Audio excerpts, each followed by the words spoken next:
在经历多番波折之后，第25届联合国气候变化大会终于如期召开。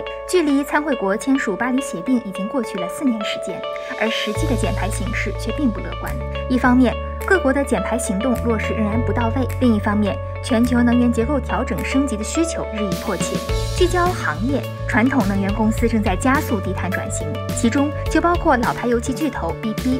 2018年3月 ，BP 宣布，未来3年将成立1亿美元的基金，用于减少上游油气业务的温室气体排放。同时呢，每年投资5亿美元，加强在电动汽车、自动驾驶、生物燃料、碳足迹、储能和信息化等方面的技术储备。今年 BP 宣布投资能源管理专家 RMB， 这是 BP 在中国 AI 领域的首次投资，进一步推动 BP 在可替代能源、低碳电力、存储和数字化价值链领域的发展。2020年2月 ，BP 宣布了公司新的使命与愿景，提出要为人类和我们的地球重新构想整个能源行业。这一个使命建立在一个远景之上，即 BP 到2050年或之前成为一家净零的公司，并助力世界实现零排放。这是一项在行业内领先的雄心壮志。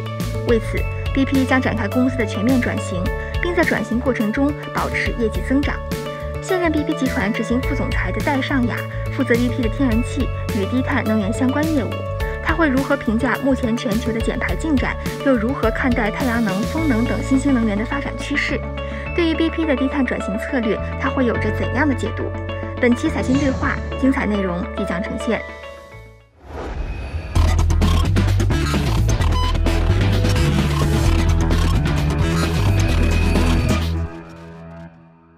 Thank you, Mr. Sanyal, taking questions from Caixin from us.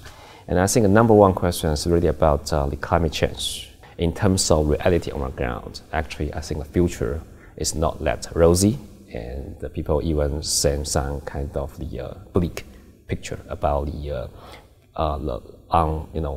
less willingness on the part of the sovereign governments to deliver on their promises in the Paris 2015. So what went wrong with the unfulfilled promises by the several sovereign governments, and what we can do from a corporate perspective to trying to get things back on track? So I think when you look back before one looks forward, a lot of progress has been made. The fact is that the world got together in Paris and made commitments, the so-called NDCs, the National Determined Contributions. Now, that was a big step forward when you look back in the previous period. But clearly, the contributions that each nation state has made is not enough. The world is on an unsustainable path. More needs to be done in terms of meeting the challenge of getting to 2 degrees or dealing with even the 1.5 degrees aspiration.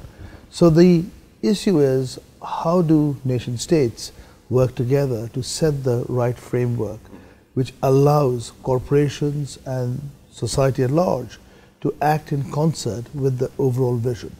And from my perspective, I think there are some key things that can be done. Number one, we have to look at what we can do in our core operations.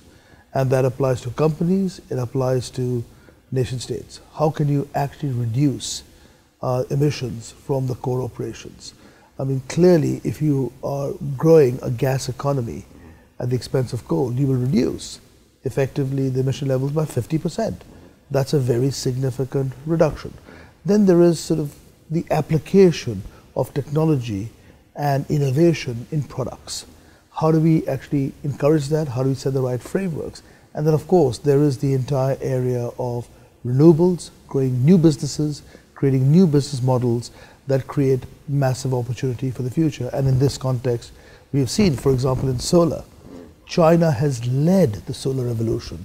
An 82% reduction in the last decade in manufacturing costs has created a vibrant business around the world in solar. One other area that often is neglected is efficiency. There is so much more that can be done to reduce wastage. 88% of primary energy is not deployed into useful heat, light, and mobility. If we can do more in efficiency alongside absolute reduction in core operations, improving products, as well as building new business models, then I think we've got a better chance of meeting the goals and aspirations of Paris. So you talk about I think the keywords about efficiency. So I think what is the current development on the part of BP in trying to make more efficient use of the already existing technology, energies? Well, I think if you want to grow the gas economy, you have to deal with the issue of methane or methane. And what BP has laid out is a clear target that says we will cap the amount of methane that is released from our gas operations at 0.2%. We've also sort of said that we will have, around 3 million tons of sustainable reductions in greenhouse gas emissions from our core operations. This is about value engineering. It's about ensuring there's no flaring in our operations, in our gas operations. It is actually about ensuring we are more efficient in the way we go about extracting and monetizing hydrocarbon resources. Actually, we know you are in charge of alternative energy. I would say definitely alternative energy is is a darling for in the eyes of many people. But the question was the new energies, alternative energies that we know it's, for example, about the wind turbine. The wind energy is not as sustainable because the seasonal reason, right? And also we talk about the first stage high cost development when it comes to using these new energies. So how can you persuade, old guards that new technology definitely is what represents the next generations? Well, I think there are a number of factors, but I think it's important to recognize, firstly, that the absolute cost of manufacturing has come down in many renewable technologies. And the reason the absolute cost has come down is scale is being built up. And governments have a role to play in creating incentives to scale it up. And today, solar and onshore wind are effectively the cheapest source of energy in many markets around the world. We've seen in wind a 225% improvement in turbine efficiency over the course of the last decade. So I think what you're seeing in renewables is a massive scale up, a huge amount of technology that is actually accelerating the pace of developments. So in the meanwhile, gas has an incredibly important role to play, acting as a partner of renewables to deal with the issue that you highlighted, which is intermittency. And so we see a marriage between gas and renewables as a very important part of the energy transition. And that actually, I think, is the first step. Over time, one can see the decarbonization of gas, the creation of blue hydrogen. One can see solar alongside storage, wind alongside storage. So I think, the energy system is complicated sometimes, certainly complex, and not one where you can actually say, like telephony, one day I've got fixed line phones and the next day I've got mobile phones, and therefore the old becomes redundant, the new becomes the relevant thing to actually focus on. Energy is a lot more complicated. So I think what we see is not divergence, we actually see convergence. So when I look at sort of our own portfolio, at the start of the decade, we had a 40% share of gas in our total portfolio. Today it's 50%. In a matter of a decade, given the scale of BP, that's a massive move. We have, in the pace that we've been working on, a solar business that today is Europe's largest solar developer.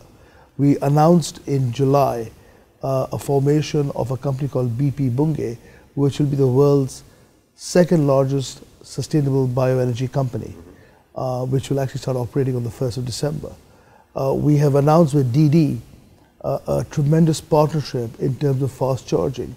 We are seeing a lot of movement in terms of new technologies in mobility, etc. So I think, you're going to see different technologies, different business models evolve. Next year, January the 1st, China will put in place and enact we call the Foreign Investment Act. So what's your take on the new legislation about the foreign investment? So what kind of messages you want to send to your Chinese counterparts and the Chinese regulators about BP's commitment to China's market and yeah.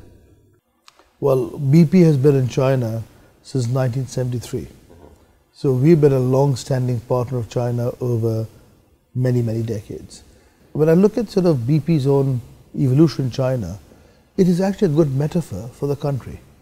What started off as a technology licensing business, over time became a manufacturing business, over time became a business which was involved in trading, and continues to be involved in trading.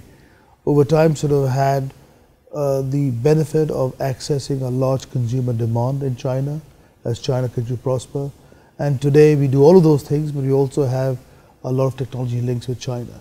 And so I think what we are very pleased with is the support we've got from our partners and from the government. And I think the new investment law, the new incentives, I think will only accelerate a journey that we have been on over the course of the last 4 decades. We are very pleased with the progress that's being made.